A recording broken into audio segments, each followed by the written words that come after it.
مغرب ہو جائے، ان کو لگے کہ وضو ہے کر کے اور نماز پڑھ لیں، اور بعد میں ذہن میں آئے نماز پڑھے بعد کہ وہ وضو ٹوٹ گیا تھا کر کے، تو کیا نماز دہرانا پڑیں گی؟ بھائی نے سوال کیا کہ اگر کوئی انسان ہے جس نے وضو کیا تھا عصر کا، اس کو لگا عصر کا وضو ہے، مغرب پڑھ لیا، مغرب کے بعد یاد آیا اس کو کہ عصر کا وضو میرا ٹوٹ گیا تھا، تو کیا اس کو نماز دہرانا پڑیں گی؟ تو ہاں، اس کو نماز دہرانا پڑیں گی، لیکن اس کا کوئی کفارہ نہیں ہے۔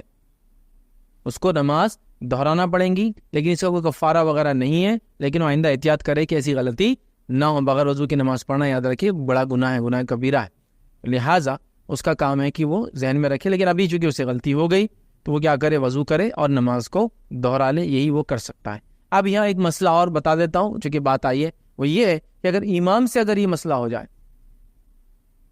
امام سے اگر یہ مسئلہ ہو جائے کہ امام نماز کے لیے کھڑا تھا اور اس کو یاد نہیں تھا اس کا وضو ہے،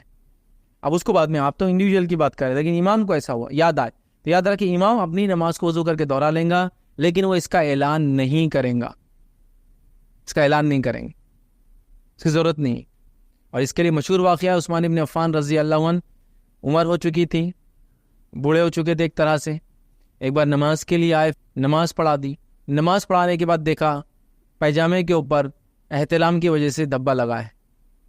تو آپ نے آپ سے کہا کہ عثمان تم تو اب بوڑھے ہو گئے، تم کو تو اب یاد بھی نہیں رہتی کوئی چیز، مطلب غسل واجب ہو گیا تھا، یاد نہیں رہا، صبح اٹھے یاد نہیں رہا کہ احتلام ہوا، گئے وضو کیا، نماز پڑھا دی، خلیفہ تھے، لیکن آپ نے روایت میں اعلان نہیں کیا، اس کا اعلان نہیں کیا کہ میرا غسل نہیں تھا لہٰذا اب تم سب نماز پڑھو۔ ہمارے پاس تو کبھی کبھار میں نے ایک ایسا اعلان سنا، ہم چھوٹے تھے جب یہ سنا، ایک صاحب ایک بار آئے، امام صاحب ہی، اور عصر کی نماز تھی، عصر کی نماز کے بعد اعلان کرے پچھلے 10 دنوں کی ساری نمازیں آپ کو دہرانا ہوں گی۔ آپ پورے مسجد میں چیاؤں باللہ کھو چالو ہو گیا، کیا ہوا کیا ہوا؟ اس لیے کہ بولے مسجد کے حوض میں ایک چوہا گرا تھا جو آج آئیڈینٹیفائی ہوا گرا ہے، تو مفتی صاحب کا کہنا ہے کہ اب اندازاً اس کے لاش کو اٹھانے سے ایسا لگا ہے کہ یہ 10 دن پہلے گرا تھا، تو لہٰذا 10 دن کی نماز دہرا لی جائے۔ اب ہم بچے ہونے کے ناطے ہم کو سوچا رہی چوہے کے گرنے سے میرے وضو کا کیا تعلق ہے، اور اتنے بڑے پانی کے حوض میں، ٹھیک ہے، جبکہ نبی اکرم جب تو نہیں مانتی، چھوٹے تھے ہم، حدیث ہے جہاں قلتین پانی ہو اس چیز کو کوئی چیز ناپاک نہیں کرتی،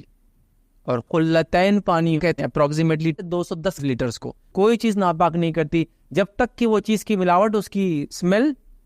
اس کا ٹیسٹ اور اس کے کلر کو چینج نہ کر دے، مطلب وہ اتنی کوانٹٹی میں ہو جائے کہ یہ کوانٹٹی کو ایکسیڈ کر جائے پانی کی۔ کوئی جیسا مثال کے طور پہ پانی ہے اور کوئی اس کو پانی کو یہ کہے کہ یہ گلاب کا پانی، اور اتنا گلاب ملا دیا کہ پانی نہیں بول سکتے، اس کو گلاب کا پانی ہو گیا، گلاب کا رس اتنا ڈال دیا، پانی سیز ہو گیا، پانی نہیں کہلائیں گا۔ نبی اکرم صلی اللہ علیہ وسلم کے زمانے میں ایک باوڑی تھی جو تقریباً 10 فٹ بائی 10 فٹ اس کی چوڑائی تھی، مطلب نیچے پانی ہوتا تھا خالی، اور اتنا ہی پانی رہتا تھا، اور صحابہ نے کہا اس کے اندر مرے ہوئے کتے بھی ہوتے لیکن ہم اس سے وضو کرتے، ٹھیک ہے، کتا گر گیا آپ پانی الگ سے نکال کے وضو کرتے، یہ نہیں بولتے کہ پورا پانی نکال کے اس کو خالی کریں گے پھر اس کے بعد نیا پانی وہ کریں گے، تو یہ ثابت نہیں ہے، تو لہٰذا ہمارے پاس تو اعلانات ہو جاتے ہیں، اور یہ تو ایک تھا، ایک اس سے بھینکر اعلان سناتا آپ کو۔ ایک صاحب ایک بار آئے اور بولے کہ 10 سال کی پچھلی نمازیں آپ کو پڑھنا پڑیں گی، کیوں؟ تو بولے جو امام صاحب گئے وہ قادیانی تھے شاید، بولے شاید میں بات ہے، اب انہوں نے کتنے سال نماز پڑھائے تھے؟ 10 سال۔ تو یہاں آپ اس مسئلے کو بھی سمجھ لیں، امام کی نیت اور مقتدی کی نیت الگ ہوتی ہے، جس کے نتیجے مقتدی نے نماز پڑھی اللہ کے لیے، امام نے عصر کی نماز پڑھی مقتدی نے اللہ کے لیے، امام کی اقتداء میں آپ نماز پڑھ رہے تھے لیکن امام کا وضو نہیں تھا، تو امام اپنے حد تک وضو کریں گا، پورے مسجد کو تکلیف دینے کی ضرورت نہیں ہے اس مسئلے میں۔